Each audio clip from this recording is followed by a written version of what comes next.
What's going on, Grizz Nation? Welcome into another Grizz Game Day update presented by Bally Sports Southeast. I'm Kelcey. I'm joined once again by our good friend who is, I think, probably like your 10th time on here, Katy Winge. Thank you for coming on again. Yeah, so happy to be here. It's fun every time, so I just keep coming back for more. I love that. And it feels like it's the 10th time because this is the third time this season that the Grizzlies and the Nuggets will face off. The Grizzlies took both of the first games back in November, but they were both close games. The first one was a 2-point game. And now the Grizzlies are coming off a loss to the Bucks, very shorthanded, but good performances by Ja Morant. And the Nuggets are coming off a big overtime win over the Clippers. Jokic had 18 million points, 18 million rebounds, 18 million assists. He had another triple double. He had 49 points, 14 rebounds, and 10 assists. Katy, wow. I've run out of words to describe how amazing Nikola Jokic is. Truly, like amazing is not even close to what he is for this Nuggets team in the NBA right now. That was his third consecutive triple double, and he got his final assist to record it on the pass to Aaron Gordon on the 3 to win the game. And your reaction is on Twitter right now. And if you have the chance, if you're watching this on Twitter, like please go to Katy's profile and watch it because it is amazing. It's one of those situations too. So I was the analyst in that game and I really wanted to let it breathe because it was such a huge play and I didn't want to say anything, but I also had so much to say. And so if you do watch it, you'll see my hands. I'm just like, because I'm trying to contain my excitement somewhat. I still obviously show it a lot, but it was an incredible game.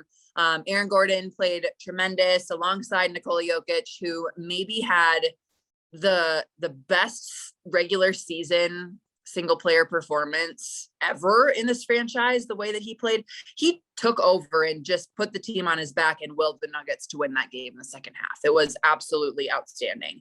And then Monte Morris played really well too for Denver. So it feels as well, right? Like he was 19, 9 and 9. So it's not like Jokic, yes, had a 29 piece triple double, but there were a supporting cast as well.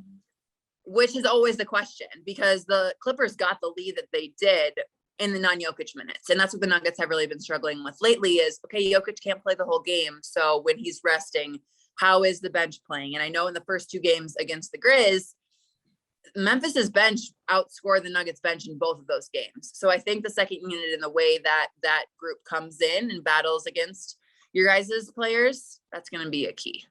Yeah. And so we talk about those last 2 meetings. The big thing that stuck out to me, Katy, was in that last meeting, the Grizzlies had 3 offensive rebounds. Now in their last 20 games, they've had 10 or more offensive rebounds. So I'm looking at this as, has Steven Adams become more aggressive on those offensive rebounds? Or is this just a case of there was one bad game for the Grizzlies and now they're coming up against the Nuggets again and looking to kind of improve on those 3 offensive rebounds? That just seems so off for the Grizzlies.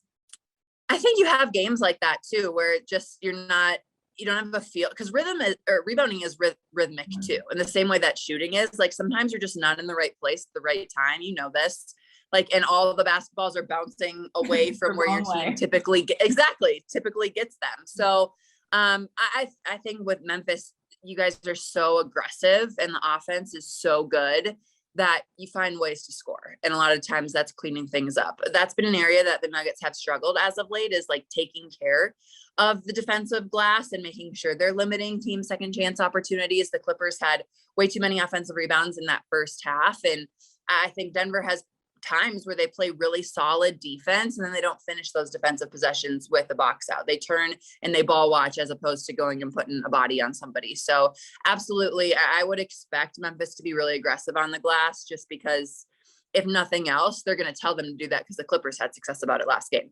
Yeah, that's an interesting thing. It's an interesting stat to keep an eye on if you're watching the game tonight. The other thing is we talked about Jokic. We can't not quickly talk about Ja Morant. It's like the clash of these 2 superstars. Ja is coming off a good performance, although it's a loss, so he'll say it wasn't, but he had 33 points, 14 assists, and 8 rebounds. Not quite the triple-double that Jokic had, of course, but I think going into any game where you're playing Ja Morant, you talk about how to guard him, who's guarding him, what the matchup looks like. So if you are the Nuggets, if you're a Nuggets fan watching right now, who's going to have kind of that main defensive responsibility to stop Ja going downhill?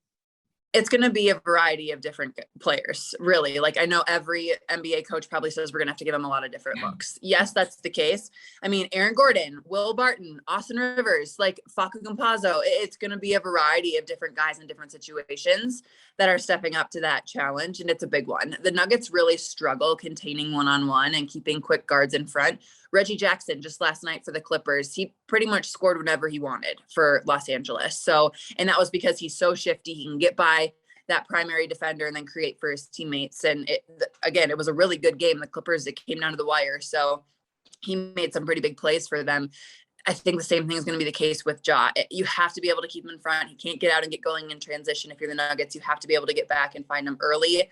But he's so fast that I wouldn't be surprised. Maybe they mix in zone. Maybe they just kind of take the loss of Ja scoring what Ja scores and make sure nobody else scores around him, and they close out and make those shots really tough.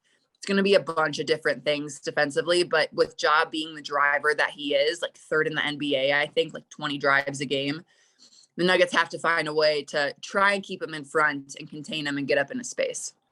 All right, Katy, real quick, let's take Ja Morant and Nikola Jokic off the table. Give me your one key player who's got to step up and have a good one for the Nuggets to pull up the W. I mean, Aaron Gordon has been playing so well. I'd love to see that continue. And Monte, again, like if those two can show up like they did against the Clippers, that would be really important. But Kelcey, I think more than anything, it's the bench for me. Like, I know that's not one player, but it's just that group. Like, Can they come in? The starters are so good for Denver. They come in, they do their job. They exit the game for their break with a lead. And then that lead just kind of trickles away. Mm-hmm. So can the bench in the second unit, I don't care who it is. I don't think anybody that's a Nuggets fan cares who it is. Put it together, find a way to hold your own. Exactly. And it could be any player on any given night, but that second unit has to come in and be able to produce. I think that's a really important key to think about too, because you're coming up against the Grizzlies who do have depth on their bench. They have a pretty high scoring bench. They're consistently outscoring the other team's bench. Obviously right now in the last game, it was a little bit of a depleted bench with a couple guys in health and safety. So closer to game time and tip off, we'll see who is able to play and who's not able to play. But as it looks right now, it looks like you could have a shorter bench as well. So those bench minutes are going to be so important. I'm going to choose though, however, I'm still going to go with Jaren Jackson Jr. and Steven Adams. I think Steven Adams is going to have his handful. I think Jaren Jackson Jr. is going to have his handful. I think they're both going to play Jokic and then try and still have a great offensive night after chasing one of the MVPs of the league around. So, Katy, thank you so much for your time today. I'm so excited for the game tonight. We got one more after this, I think, right? We should play each other 4 times. I think so. I don't know. I take it one game at a time, as I'm sure you do too. I can't focus on much more than that at this point because there's so many moving parts right now. You're still cooling off after the overtime win. I know. I feel it. Yeah.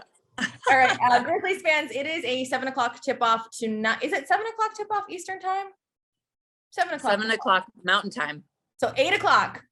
I'm losing my mind, right? 8:00 tip-off time, everyone, if you're watching from Memphis, 7:00 if you're watching from Denver.